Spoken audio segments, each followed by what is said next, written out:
آج میں آپ کے سامنے ایک ایسی بات لے کر آیا ہوں جو شاید آپ کے دل کی گہرائیوں کو چھو لے۔ آج ہم بات کریں گے ایک ایسی حقیقت کی جو ہر انسان کی زندگی سے جڑی ہے۔ آج کا ٹاپک ہے ایک گنہگار کی توبہ۔ کیا آپ نے کبھی رات کے اندھیرے میں اکیلے بیٹھ کر سوچا ہے کہ میں نے اپنی زندگی میں کتنے گناہ کیے ہیں؟ کہ کیا اللہ مجھے معاف کرے گا؟ کہ کیا میرے لیے ابھی بھی کوئی راستہ بچا ہے؟ اگر آپ کے دل میں یہ سوال کبھی آیا ہے تو یہ ویڈیو صرف اور صرف آپ کے لیے ہے۔ پورا ویڈیو دیکھیے گا۔ وعدہ کرتا ہوں آج کے بعد آپ اپنے آپ کو اکیلا نہیں سمجھیں گے۔ تھوڑا دور سے گہری بات کرتے ہوئے، سب سے پہلے ایک بنیادی سوال: کیا انسان گناہ کرتا ہے؟ ہاں، بالکل کرتا ہے، اور یہ کوئی عجیب بات نہیں۔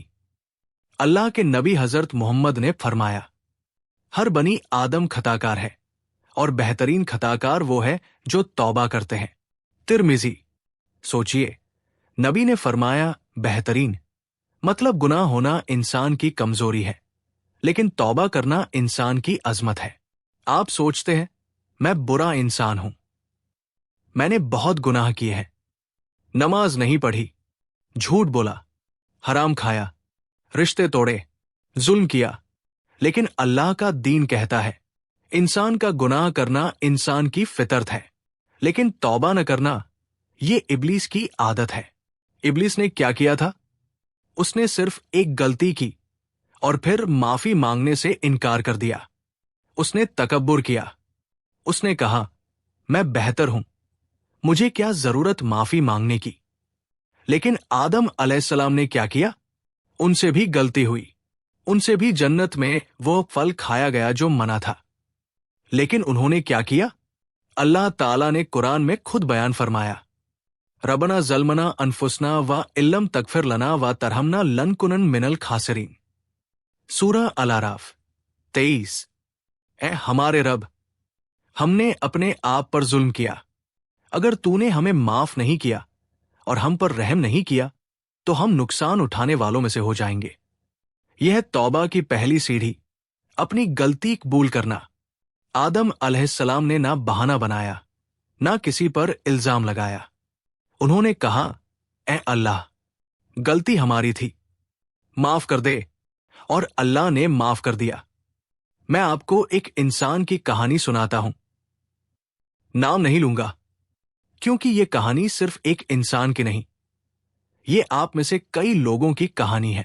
ایک نوجوان تھا، پڑھا لکھا، اچھا گھر، پیار کرنے والے ماں باپ، لیکن دھیرے دھیرے وہ بری سنگت میں پڑ گیا۔ پہلے چھوٹی چھوٹی غلطیاں، پھر بڑی بڑی۔ ایک وقت آیا جب اس نے خود کو آئینے میں دیکھا اور پہچان نہیں پایا۔ نماز چھوٹ گئی، قرآن سے دوری ہو گئی، حرام کام شروع ہو گئے۔ ماں کی آنکھوں میں آنسو تھے، لیکن وہ پرواہ نہیں کرتا تھا۔ پھر ایک رات سب کچھ اندر سے ٹوٹنے لگا۔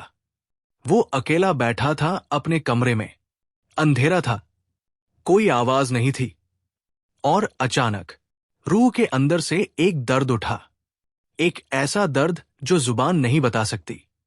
اس نے سوچا، کیا میں سچ میں اتنا گر گیا ہوں؟ کیا اللہ مجھے دیکھ رہا ہے؟ اور پھر آنسو نکل آئے، بہت پرانے آنسو، وہ آنسو جو تب سے رکے ہوئے تھے جب سے اس نے اللہ سے منہ موڑ لیا تھا۔ اس نے کہا، اللہ، میں ہارا ہوا ہوں، میں تھکا ہوا ہوں، میں بہت برا ہوں، لیکن کیا تو مجھے اپنا سکتا ہے دوبارہ؟ بھائیوں اور بہنوں، یہ وہ لمحہ تھا جب اللہ کی رحمت اتری، کیونکہ اللہ نے خود فرمایا ہے، اور میں ان کے لیے بہت ہی قریب ہوں جو مجھے پکارتے ہیں۔ سورہ البقرہ 186۔ گناہ کے بعد جو ٹوٹنا ہوتا ہے، وہ ٹوٹنا اصل میں اللہ کی طرف واپسی کی شروعات ہوتی ہے۔ جب دل روتا ہے، سمجھو اللہ کی رحمت قریب آ رہی ہے۔ تھوڑا مسکراتے ہوئے لیکن گہرائی کے ساتھ میں آپ سے پوچھنا چاہتا ہوں، کیا آپ جانتے ہیں اللہ کی رحمت کتنی بڑی ہے؟ ہم نے اللہ کو کیسا سمجھ رکھا ہے؟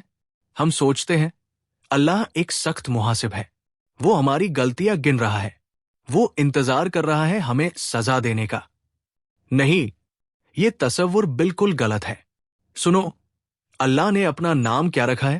الرحمن، الرحیم، الغفار، الغفور، التواب، الفوف۔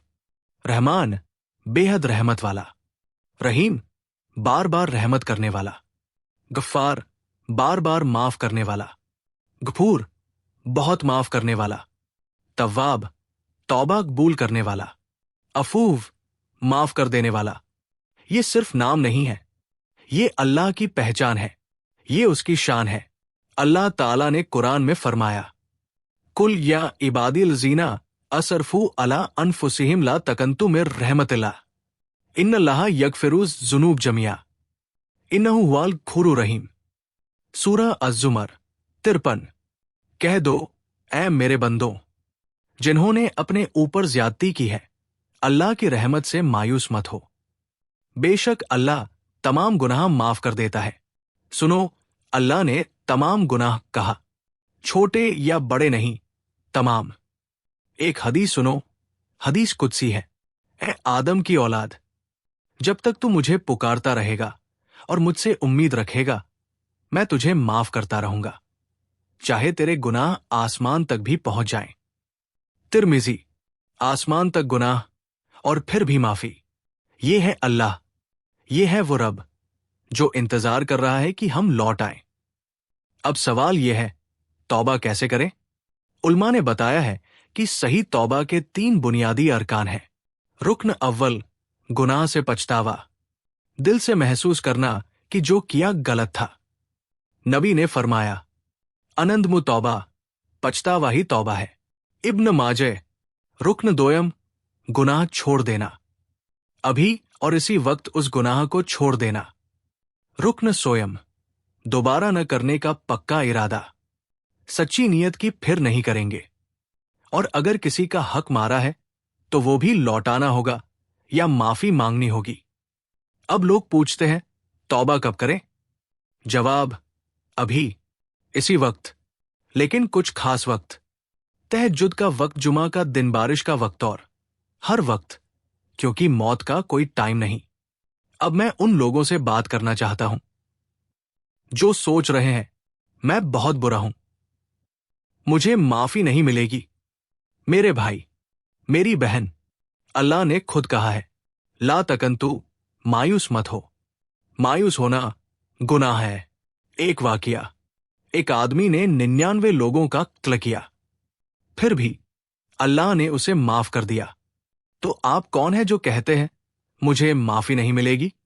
اور آخر میں توبہ کے بعد کیا؟ اللہ فرماتا ہے، فَيُبَدِّلُ اللَّهُ سَيِّئَاتِهِمْ حَسَنَاتٍ۔ سورہ الفرقان 70۔ اللہ ان کے گناہوں کو نیکیوں میں بدل دیتا ہے۔